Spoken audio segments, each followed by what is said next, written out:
I wouldn't be surprised if they began to talk, not in earnest, but if they began to talk right after the Diggs deal got done. Yeah.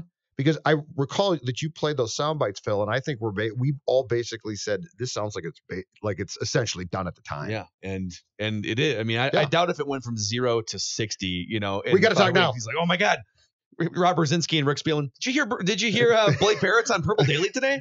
Holy crap! Get to the phone. How does it make you guys feel? And I get that they're going to do some wizardry with the cap, so this isn't quite how it is this season, but for sure next season, the cap is between $180 and $190 million, and roughly $60 million tied up between 2 wide receivers and a quarterback for the Vikings. So roughly a third of their salary cap before the end of the Kirk Cousins contract is tied up in 3 players, 3 offensive skill position players. How does that make you guys feel? That's kind of my point, is that while, yes, you're probably, and again, we don't know the exact details of this contract yet, other than what's guaranteed and the total value if he plays it out, but probably saved him some cap space this year, which is great, but at some point you're going to have to pay the piper. And somewhere down the line, Adam Thielen and Stephon Diggs and Kirk Cousins' contract, well, Kirk Cousins and the Stephon Diggs contracts already sort of presented an obstacle this year when he went into free agency and had some things you had to clear before even getting into the draft so you could pay your draft picks. This is going to be a problem somewhere down. Well, it could very well be a problem. I can't say it will, but this could very well be a problem in the near future. And there was, again, no real reason to do this. There just wasn't any real reason to go out and do this right now. Don't you struggle more, though, with why Griffin and Kyle are still here? And I have less problem with paying Thielen, who deserves this, and who is definitely an integral part of this team. What I don't get is, okay, Barr comes back. Well, that's fantastic in some ways, but it definitely changes the dynamic of your cap hits, right? Salary structure. Okay, so something has to give here.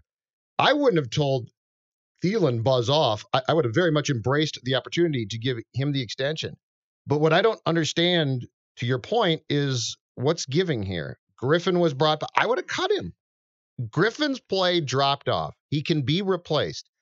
And in that sense, I'd be much more hard line towards a player who gave me a lot, but is going to be pretty well compensated. And instead of going to him and saying, let's redo your deal, I would have said, thank you, and you're gone. So the Thielen contract is not what I'm choosing to focus on, to your point, but I don't understand what is going to give here. And there are very obvious things to me that should have been taken care of. Here's a question for you. And this is the question every NFL franchise should ask themselves before they make any major decisions.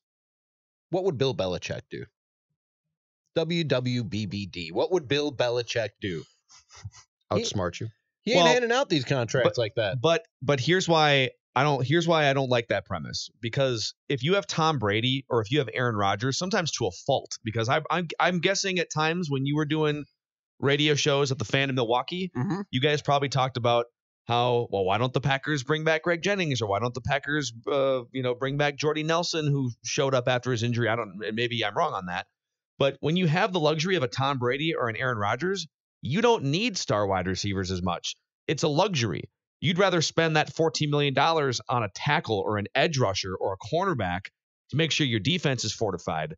And the Vikings aren't really in that spot. The Vikings aren't, I know they're paying Kirk Cousins like one of the best quarterbacks in the NFL, but the Vikings aren't in a spot where they can say, you know what, Diggs and Thielen, it'd be great to have them, but we don't want to pay those guys a combined $30 million or whatever it is.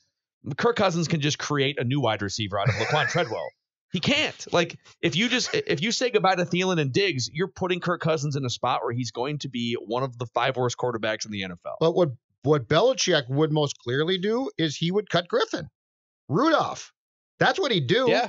So if Belichick had Cousins, he would complain a lot, but he would also say, all right, I can't afford to give up guys who can catch the ball and are really good. But what I can afford to do is defensively, the cold, hard truth is this, to your question. Bill Belichick would have told Anthony Barr, sorry, but you're gone.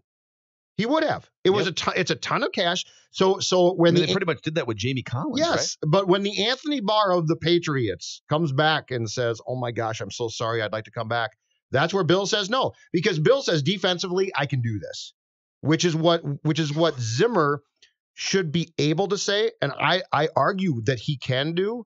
So the Thielen to me focus is the wrong focus. Your question's a great question, but I can give you 2 or 3 things that Belichick would do in the parameters that the Vikings have right now that we would all say tough decisions, but you know what? Ultimately, they make sense. Well, I think the most important question here with Thielen is, are you paying for past performance because you feel bad? Man, that guy was one of the best wide receivers in the NFL and was paid as the 48th highest compensated receiver. We feel terrible. Here's money for your past performance. It's a make good. Or are you paying for future performance? And the Vikings have always been really, really good, and the Patriots, at paying for future performance.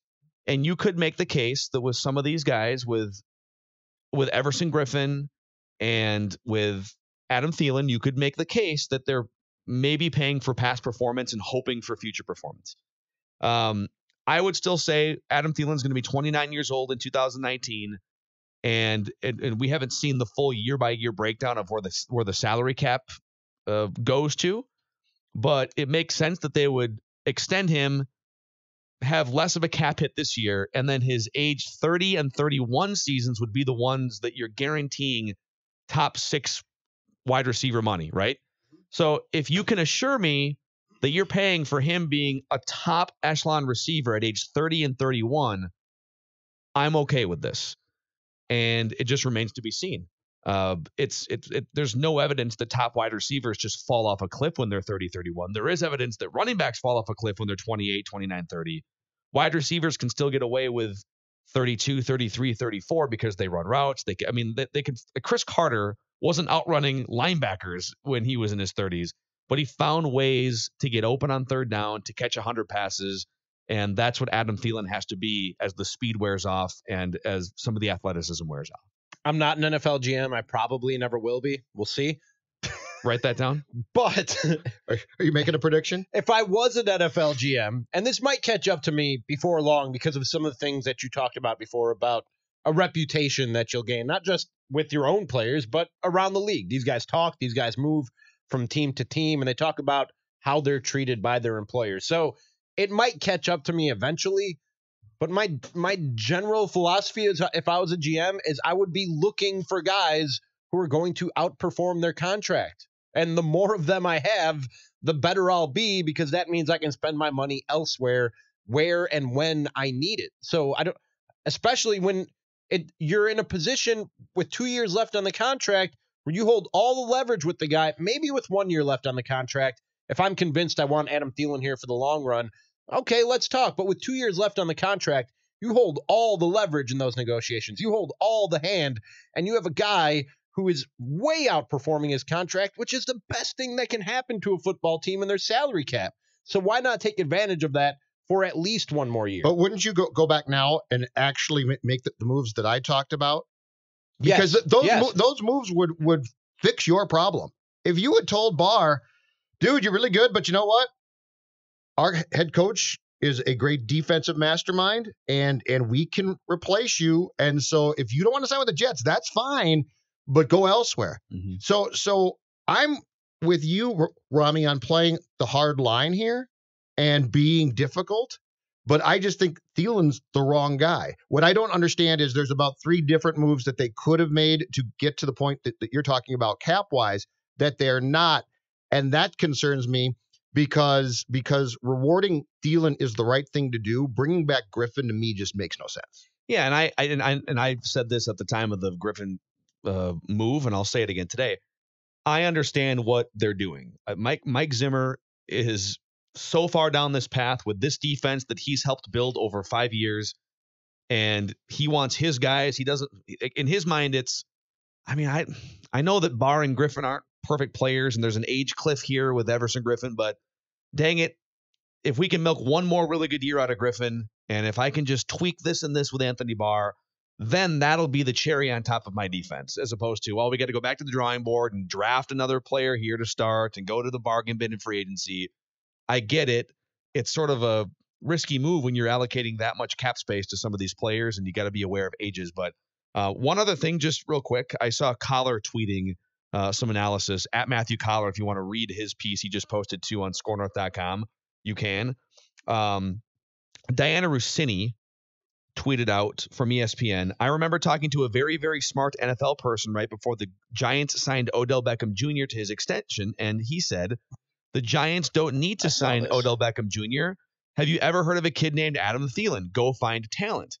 It's not that simple. To say that, two things, okay? And let's not get carried away. He's not Odell Beckham Jr. No, but he's really, really good. And the point here is, well, I mean, you can just go find dudes undrafted, or Stephon Diggs was a 5th or 6th round draft pick, right? Those are diamonds in the rough type players. You don't just now, if you have a great quarterback, okay, you're more likely to be able to cultivate a wide receiver. If you have an amazing offensive line, you can pretty much put anyone in the backfield and they're going to get 4.5 yards of carry, right? The Vikings don't have either of those things. So they have to allocate resources to players who are going to make those things better. Like, what can make Kirk Cousins better? Well, Adam Thielen can. Yes. So here we are. Okay. I mean, I don't hate you the sound move. really skeptical. No, I don't about hate. this. I don't hate the move. I get it. They're doing what a lot of teams do. It's just not. It's not the route I would take. And like I said, I don't think it's the route Bill Belichick would take. And for me, that's the measure I go by if I'm in an NFL front office. I live by the WWBBD It's rules. a high standard, my good man. I set my sights Go high. right Joe. to Bill. It is. What would Bill Belichick do? He'd pour a cocktail in Cozumel and text Tom Brady. And cut the sleeves off his new hoodie. Yes.